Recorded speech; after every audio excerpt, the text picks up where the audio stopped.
The views and opinions of the guest do not necessarily reflect the views and opinions of BODS Mayhem Radio Network, its staff, affiliates, or sponsors.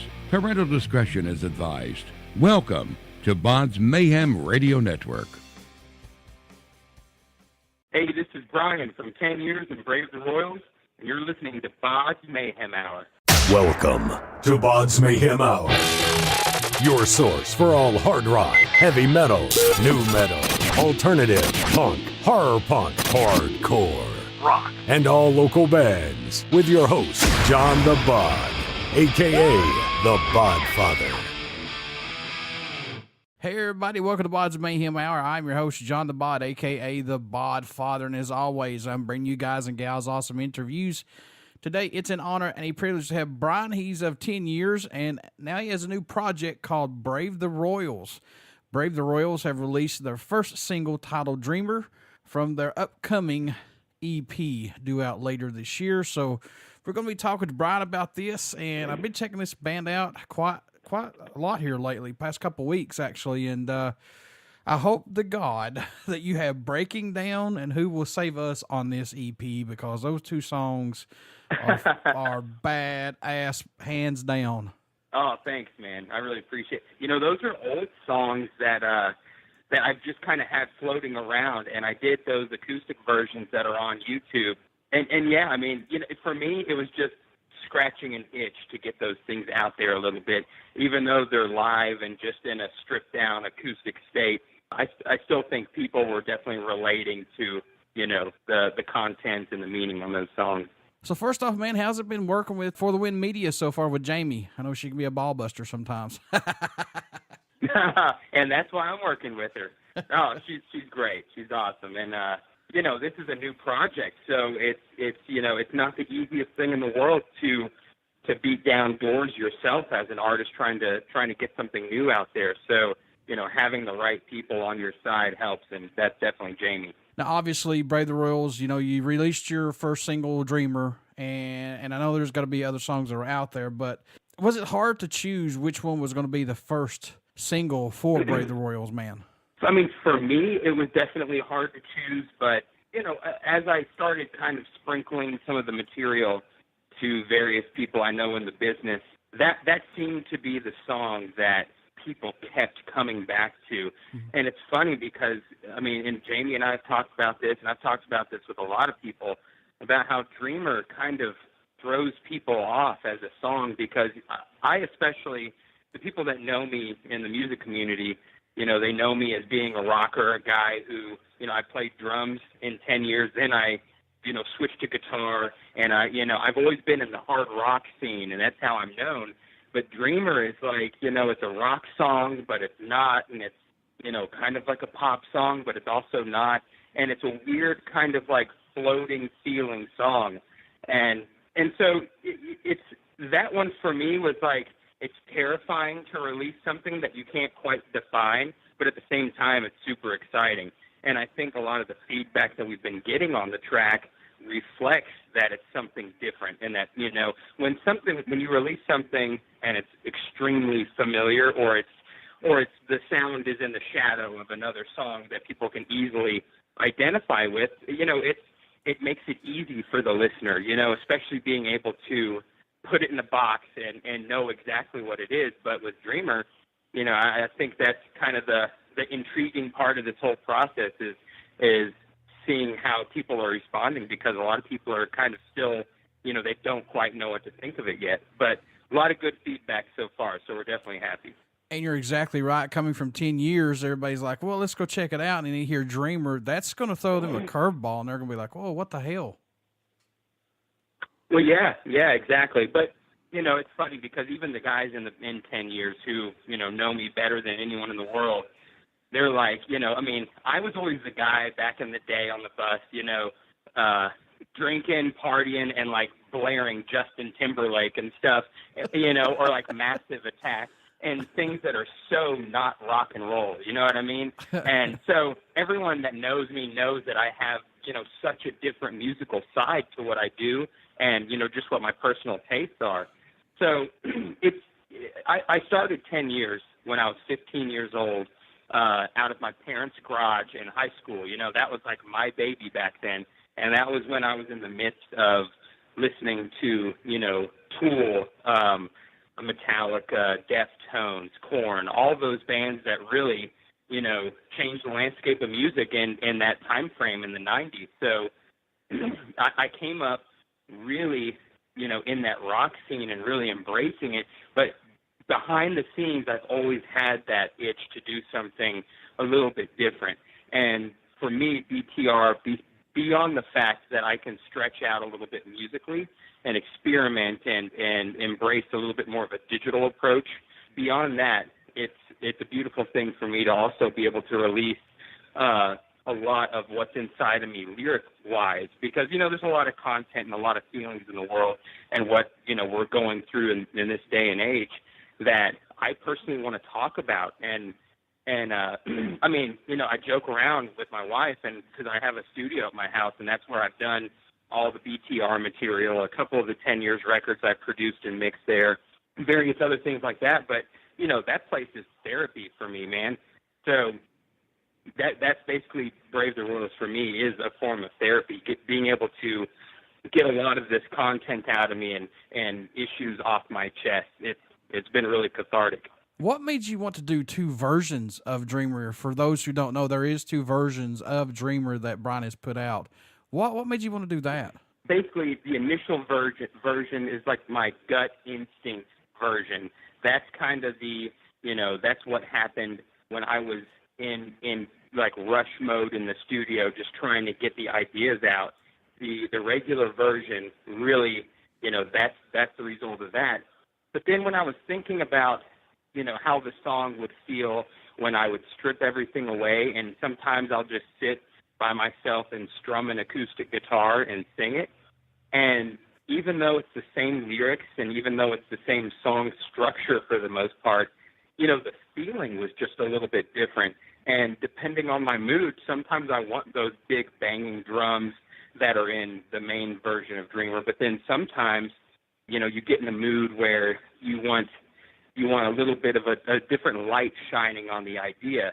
And just, I even named it the chill version because honestly, like that's for me when I'm just hanging out and I'm chilling out and I'm strumming an acoustic guitar. That's kind of, that's just exactly how it made me feel. So, I just wanted to get that out there too because I thought it was a cool shade on a familiar song. Yeah, and kudos to you on breaking down, man. When I was checking that out and when you started hitting the high notes on that, dude, that was some good stuff from you. Oh, thanks, man. I appreciate it. So the video Dreamer was produced by Robert John Clay. How was working with him? Is this the first time working with him on something like this, or no? No, this is the third video I've made with him. So he actually did the 10 Years Backlash video, and then he also did the 10 Years Burnout video. And, we've known him for a while now, and he also does stuff with, like, In This Moment and several other bands that we've toured with. So he's a super good dude, and he shoots like fashion photography and stuff like that in Las Vegas and also in Los Angeles. And I knew for the Dreamer video, I knew the idea that I wanted to use as far as wanting to kind of illustrate someone's battle with themselves, like the internal battle. But I wanted to do it in a way that I wanted it to look a certain way. And when I was kind of running through a list of directors in my head, Robert's stuff, especially coming from shooting fashion photography, he has like a really interesting look to a lot of the stuff that he shoots. And it has almost like a distressed type feel, but at the same time, it's still very beautiful. So I thought that, that juxtaposition really would be a nice visual to add into the idea of wanting to, display someone's internal struggle. And plus, it's cool to work with somebody that you've worked with before because they know exactly what you're looking for just about. Yeah, I mean, he and I definitely know each other's taste, and but it was cool giving him this song to run with because he's used to the 10-year stuff and he knows me from that. But when I sent him Dreamer, I honestly was unsure of how he would react to the song or if he would even still have interest in doing it. And he immediately called me after I sent it and was like, you know, no offense to anything else I've worked with you on, but dude, this is like my favorite thing that I've heard from you. So it was really cool that he was so into it, and I think it shows in the video too, because he really went the extra mile to help my vision really come to life. Are there any songs standing out more to you than any right now possible that you're writing or working on that you could talk about that you want to possibly get a little drop on, maybe? Yeah, I mean, well, a lot of my content just happens to, you know, a lot of it's real world content. It's about, you know, where we're at right now as a society, you know, as a country. And then a lot of it, too, is going back to how this is therapeutic for me. A lot of it, too, is about, you know, a more elaboration on my internal struggles and whether it be demons or, you know, depression, things like that. But, you know, a couple standouts for me, like a song that's been getting a really good response live when we play it is a song called Eleanor, which I wrote. It's kind of, you know, I'm not a super political person, but the chorus of that, I say black and blue, red, white, and you. And that's kind of like a play on words about, you know, how like America's bruised in a sense with all the chaos and with you know, all the division among us right now. So, you know, it's nice to, and Eleanor is also kind of an ode to Eleanor Roosevelt, because she was such a big human rights activist and everything. So I have like an excerpt of a speech from her in there. And so that one has been getting a really good response live. And then, you know, other ones are really just kind of elaborating more on that personal struggle. Brave the Royals, Brian, has it allowed you to grow more as an artist? Has it allowed you to step out on that limb and say, this is what I want to bring to the table now? I mean, it really has. It's such an awesome platform for me to not only, you know, talk about issues that I don't get to discuss otherwise, but musically even I'm able to utilize different sounds that I don't normally get to use. And I mean, just simply from a songwriting perspective, you know, the more songs you write, the better you're going to get over time. And, you know, BTR for me has just been such a great exercise in fine-tuning my craft. And, you know, luckily from a writing standpoint, you know, I was able to work with, like, you know, Joe and Lizzie from Hailstorm, and the song Black Vultures on their latest album, you know, I wrote with them and things like that. So it's like from a songwriting perspective, it's really helping me just expand on that. And, you know, the better I can write these songs, you know, then it helps in every genre. It's not just what I'm doing for BTR, really just as a craft in general. It's really helping it dramatically. So what do you hope everyone takes away from the song Dreamer, or message you hope they hear while listening to it, or just anything from Brave the Royals out there right now? Well, I mean, Brave the Royals, even just the name, it means that being brave enough to take on something bigger than yourself. You know, so I think it all starts from that, and that's the beginning message is just, you know, embrace who you are. Don't be afraid to take a risk, and don't be afraid to stand up for what you believe in, and you know, for a lack of better saying, you know, take on the man, so to speak. But, you know, and Dreamer really is about that. It's about embracing who you are. And, you know, for me, of course, being a musician, and especially doing it now for a living for, you know, I don't know, 12 years or 13 years, something like that. Mm. It's interesting how you ride this wave of, when it's good, it's great. And then, you know, if you're having a year where your latest single didn't do well or something like that, you know, you experience the low side of it. And the industry is so unforgiving that it's just been an adventure. And you know, this many years into it, I still have so much to say and so much to prove. So Dreamer definitely couldn't be any more true for me. You know, I mean, I'm definitely a dreamer, and I'm still trying to work and hustle to get where I want to be, and that's just continuing to release music and grow this project and everything that I'm a part of. And you know, I think there's only so, even though there's, you know, either religious boundaries, language barriers, different things like that, we all share, you know, a whole bunch of the same basic human emotions. And I think, no matter what, the whole concept of dreamer and the sacrifices you make to try and accomplish your dreams or chase your goals, that's something that people relate with, and they relate with that struggle. So that's been one of the cool things about releasing this song is even on, Instagram or Facebook, getting messages from people from other countries in different languages where I'm literally having to copy it and put it into like a Google Translator or something, and then find out that somebody all the way across the world, is thanking me for, saying what I said in Dreamer and how it's helping them or how it's inspiring them to chase their dreams and stuff like that. So it's been a really cool thing. Folks, I'm here to tell you right now, if you have that passion for music or whatever, don't let anyone stop you. If you want it bad enough, you'll get it. Absolutely. Who did the artwork for this single, Dreamer? So the artwork is actually with a couple guys that have worked on a lot of different things. They've worked on AWOL Nation. They've done some stuff for even like Tool and Chili Peppers, people like that. It's just a couple dudes that are really, really good at their craft, and we've created something that it started with the Dreamer single, but now it's evolved to where I already have the art done for the EP. Whenever I still don't know when that's going to drop, but we're still getting all that, the details for that put together. But we definitely have a really cool plan for how we roll out all the artwork, and it's going to be all tied together and really closely related.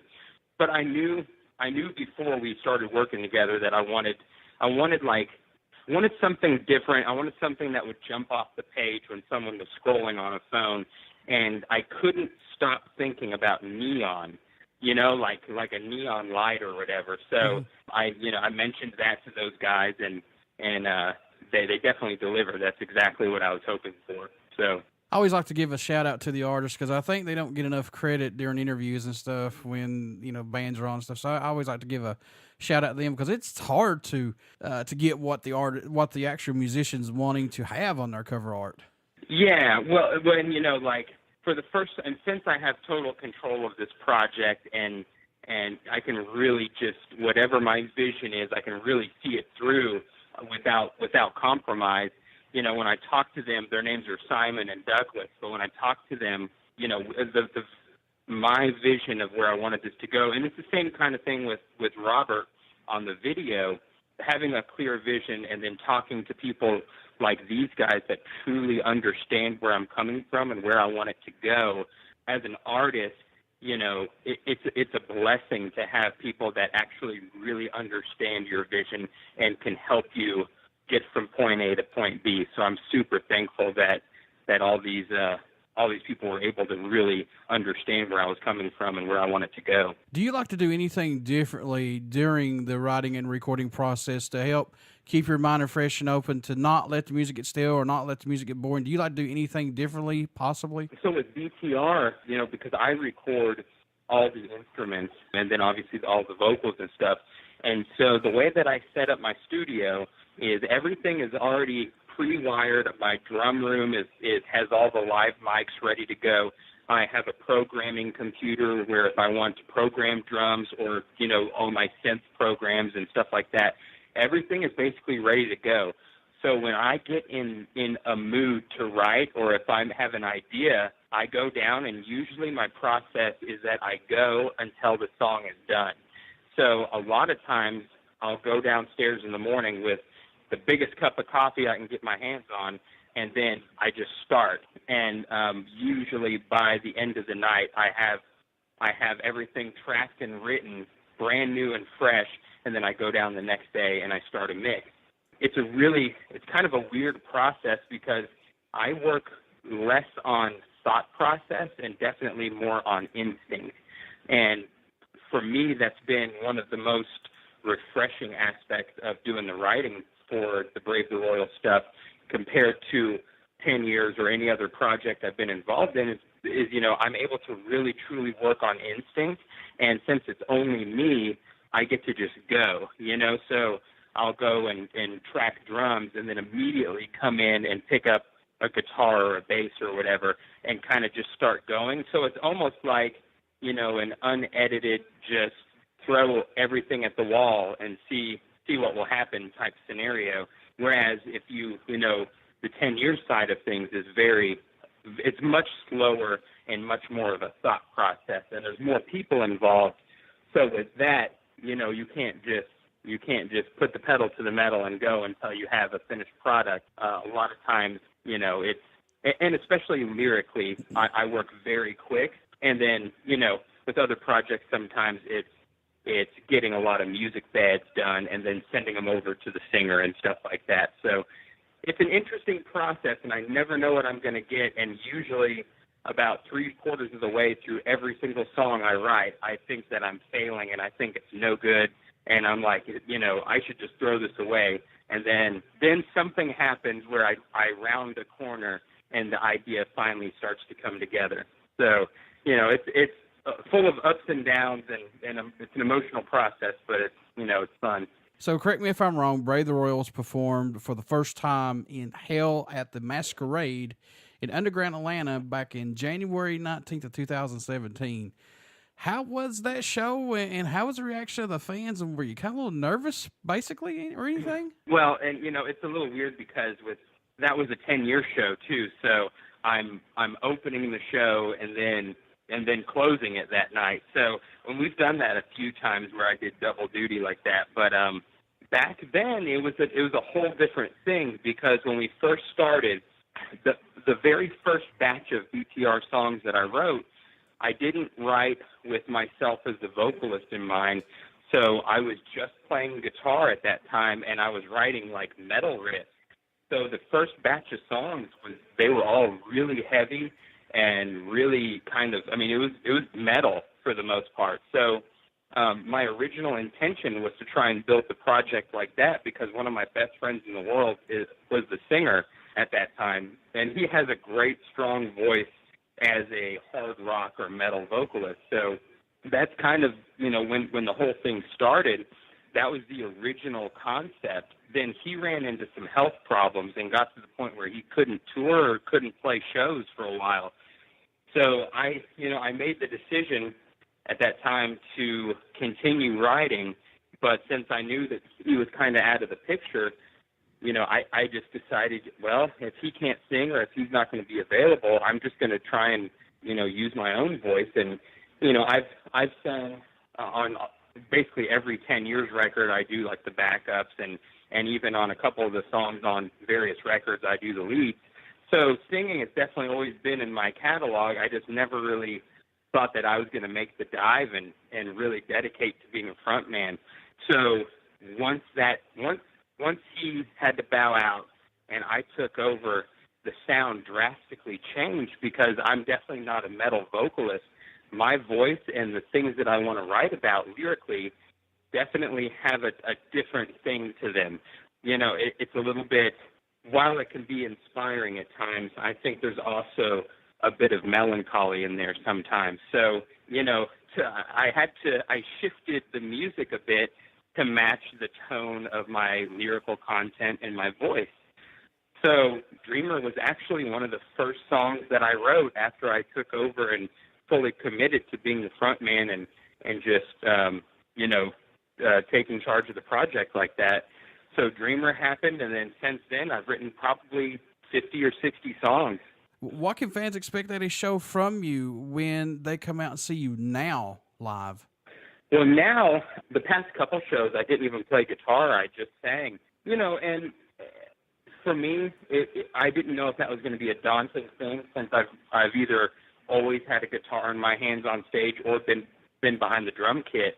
But I really honestly found it so much fun to just be up there being a front man, and I found it very expressive as well. So the live show, I think, is fun. There's a lot of upbeat material, and then, there's also some really intimate moments. And, it's cool because we've definitely tried to build a live show that, would leave a lasting impression. So we have a cool light show, and took a lot of time, programming that and trying to get that really synced to the emotion of the songs. And, I think all the new material that we've been playing live has been going over really well. And, And I think a lot of those songs are built to be played live. You know, they're up-tempo. People can move to them. People will feel them. And so far they've gotten a really good reaction.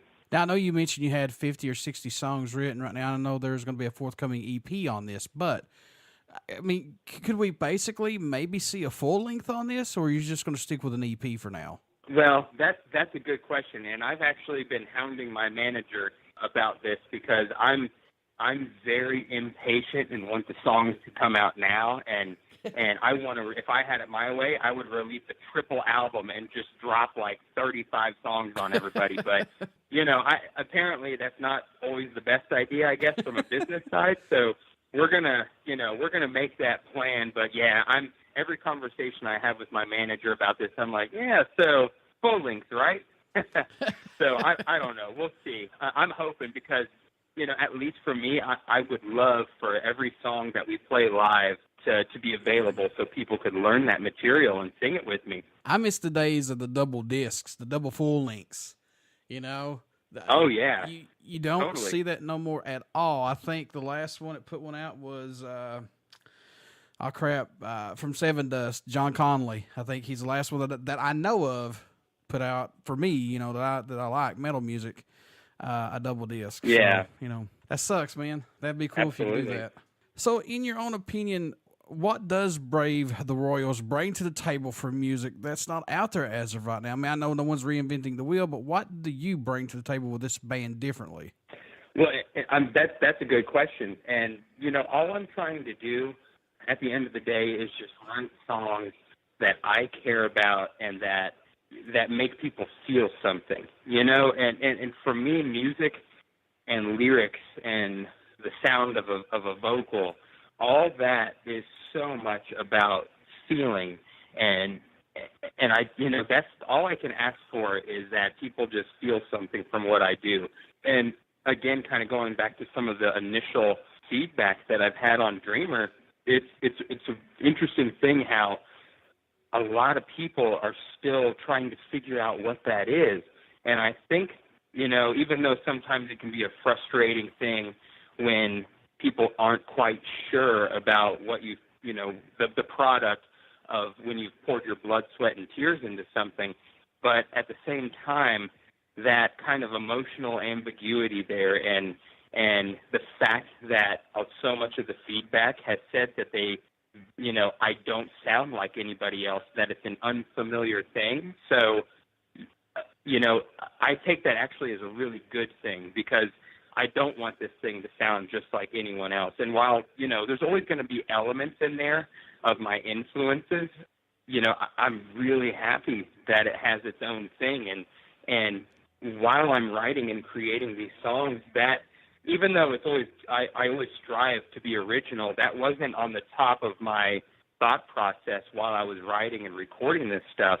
So I'm really happy about that because, you know, I want this to be something original and something different. And, you know, if it takes people a couple listens on the track before they can truly, really feel it and embrace it and understand it, I'm totally fine with that. Yeah, this is its own entity, if you ask me. Yeah. I mean, you know, again, it's not full blown rock, but it's not full blown alternative. Mm-hmm. You know, I mean, it sits in a weird place. Is there a country, Brian, that stands out or even shocks you that Brave the Royals gets support from as of right now, or even Dreamer gets played in possibly? Well, Poland. I wasn't expecting Poland to be such a support system, but on the Dreamer video, when we were kind of analyzing some of the analytics on the video, Poland is a lot of people in Poland and then various other places in Europe like Germany and even in the UK. The video is getting a lot of shares and a lot of views over there.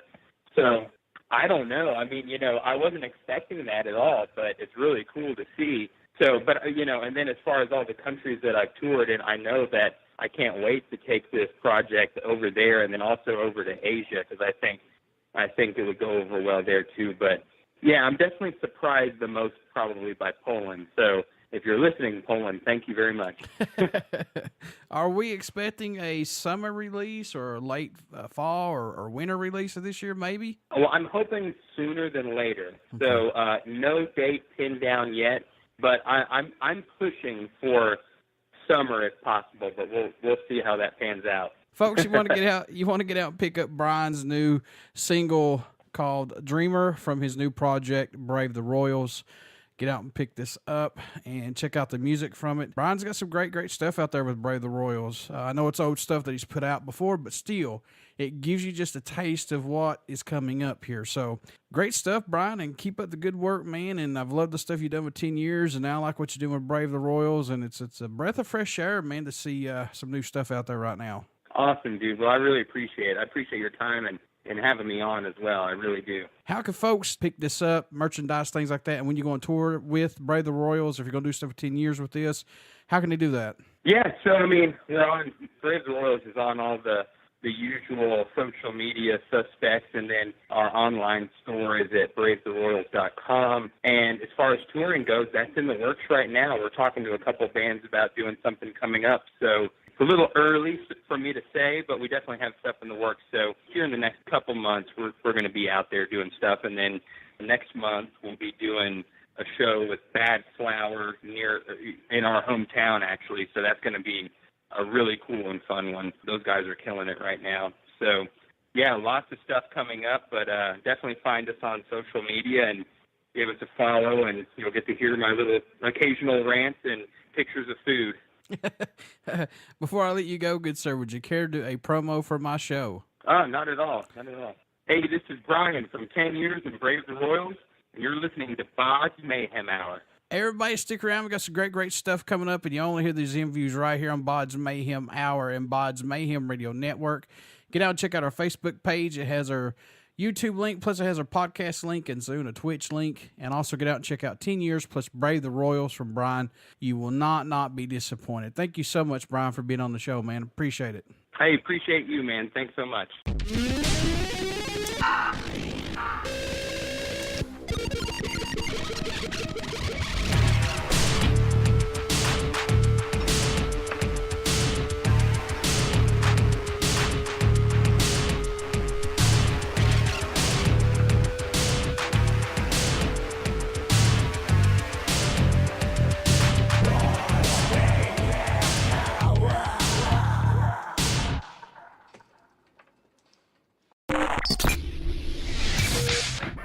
You're listening to BODS Mayhem Hour.